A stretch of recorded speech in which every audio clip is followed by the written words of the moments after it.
everyone, welcome back to my YouTube channel getassist.net, where I talk about email services, social media, troubleshooting and latest trends. And in today's video, I'm going to show you how you can easily sign out of the Twitter app. So this video is going to be a quick tutorial, and now let's jump into the video.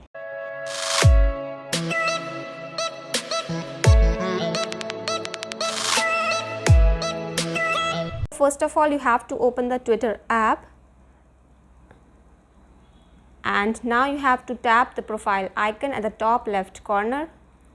Now from here you have to go to the settings and privacy section, and here you will see your Twitter username at the top, underneath which you will see the account option, so you have to press that. And here at the bottom you will get the option to log out of your account. Alright.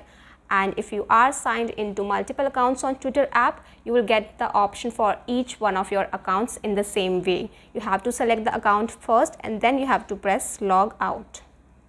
So it will again ask, are you sure logging out will remove all Twitter data from this device? Alright.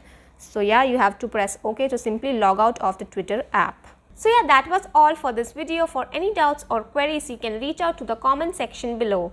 Also, don't forget to subscribe to my channel for more informative and useful videos. With that, I will take the leave now. We'll see you the next time.